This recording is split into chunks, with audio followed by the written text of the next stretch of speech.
Hello chess friends and welcome to Jozarov's chess channel and welcome to my best chess games of all time series. So in this series we see the best of the best chess games that have been ever played in chess history, and today I wanted to show you a really scary game played by Vassily Ivanchuk.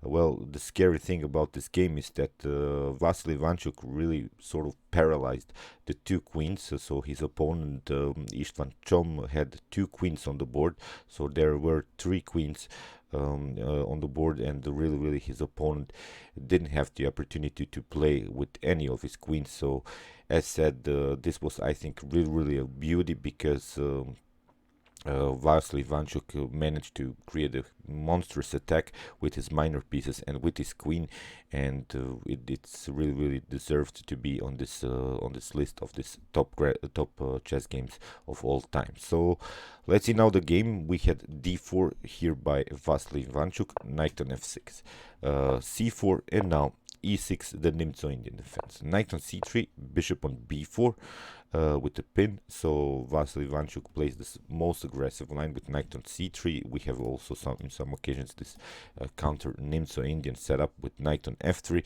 but here Vassily Ivanchuk allows this pin and plays simply f3, and this is the so-called Kmoch variation of this Nimzo-Indian.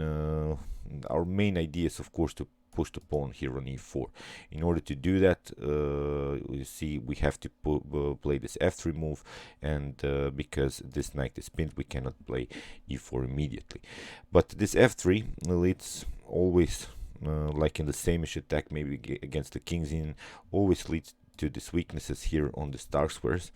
And well, white's king can always be vulnerable to his opponent's attacks by the queen, maybe. So here c5 was played, and now Vasily plays d5, and here we have bishop takes on c3, and now b takes c3, and now there is this common idea here for black to create sort of a blockade, because when you're playing with the knight and the bishop against maybe a bishop pair here, so our main idea is to create a blockade here. Of course, we will try to create a blockade on dark squares, but maybe with moves as d6 or e5 in order to block out this very nice bishop here, and try maybe to go for this weak c4 pawn. So that's the main idea here for black, going after this weakness and try maybe to paralyze this bishop, which is a little bit blocked out by its own pawns here on the light squares.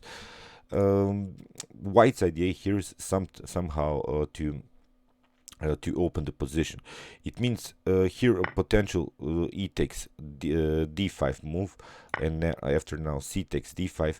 This will be a perfect position now for the bishops, because in the next move we can play c4 and then e4, and the position would be really opened here for the bishops. So the bishop would be really deadly, and we would have still a pawn majority on the king side. Here we would have a 4-on-3 situation, and while playing with the bishops, we really love this asymmetrical pawn structures. You see here in this position we have also the possibility to play something like rook on b1 and similar ideas. So as said here, black is a little bit forced to leave this tension in the center, and he's really it's really bad here to take the pawn on d5.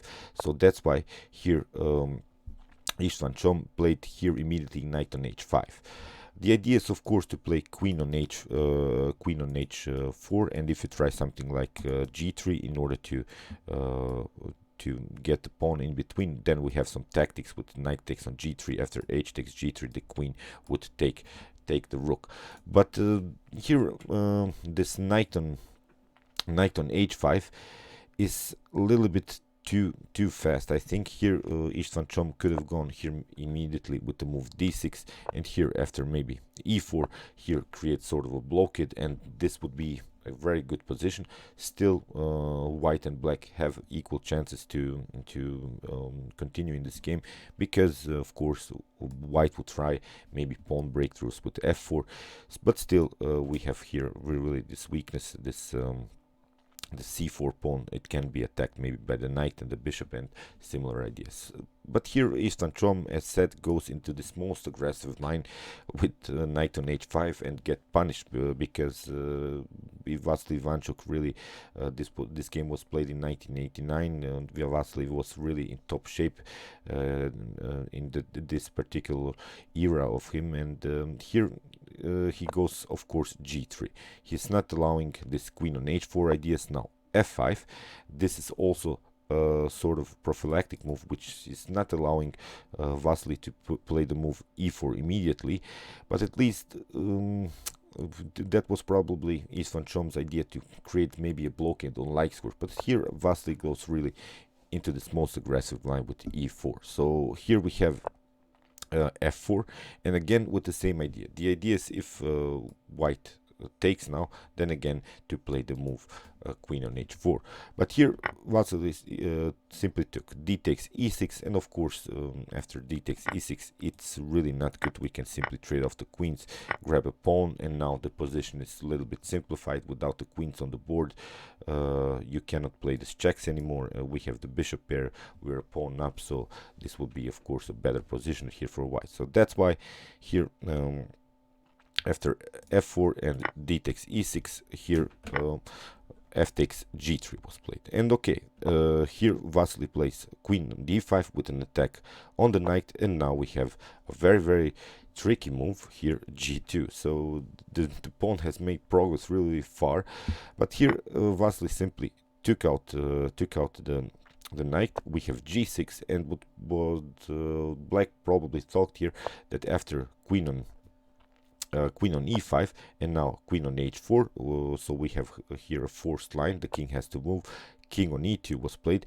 That here promotion to h1 with the queen leads into this position in which black is better, but that's really not true. You'll see in the continuation of the game that well, these queens are really paralyzed. They don't have any squares, so Vassily Ivanchuk will not allow Istvan Csom to play anyhow with his queens. The queens here will stay in this particular on this particular squares till the end of the game. So it was really a very nice tactical calculation by the legendary Chucky. So queen takes on h8 with a check first, king on e7, and now we have queen on g7. The king has to move here, or e6 or d6. If you here king takes on e6 was played, and now a bishop on h3. If you try something like queen takes on h3, maybe just in order to give up the queen, well, it's not about taking queens anymore. The activity of this queen and of this bishop will be a monstrous, because you have then queen on g8, king on d6 has to be played, and then bishop on f4. If you move the king here on c6, then you have queen takes on c8 with a check. Here king on g8, now rook on b1, maybe here king on a6, but here we have the checkmate on b5. So you see, after bishop on h3, and if you take out this bishop on h3, you got rid of a little bit deflected from this f4 square, because then we can really play actively with this dark square bishop. So that's why here after bishop on h3, king on d6 was played. And now queen on f8 with a check again. We have king on c7. Black is desperately trying to escape with his king, but now bishop on f4 anyway, because the queen is now protecting this very important bishop. And now black decides to give up the queen. Queen takes on f4, and now d6. And okay, again, black probably thought the material is about equal. Maybe I have just to secure my king and can really escape somehow, and somehow escape also with the queen. But here Vasily plays simply rook on d1 with an attack on this d6 pawn. Knight on c6 was played to give bringing in another defender into the game, but of course queen takes on d6, king on b6, and now very important move, queen on g3, which is now protecting this h2 pawn. And in the next move our idea is to play bishop on g2. So here h5 was played, bishop takes on c8, rook takes on c8, knight on h3, here h4, and now queen on f2. In this position Black resigned because, of course, in the next move, Black will lose the queen. So, as said, I really love this game because of this tactical battle in an early stage of the game. So, Vassily Ivanchuk wasn't impressed at all by this potential promotion of the queen on h1. You see the queen stayed here on this particular square till the end of the game and was really paralyzed. As Vassily managed to create a huge activity with his minor pieces, and this was really one of the best chess games that I've ever seen in my life. Okay, I hope you enjoyed this game. Meanwhile, you can watch my other best chess games from the series, and you can also watch my commented chess game series. And you can also watch my commented chess games played by the top engines, Lila C0, Stockfish, and similar stuff. And you can also subscribe to my channel. Thanks you for watching, guys, and chess is the best, of course.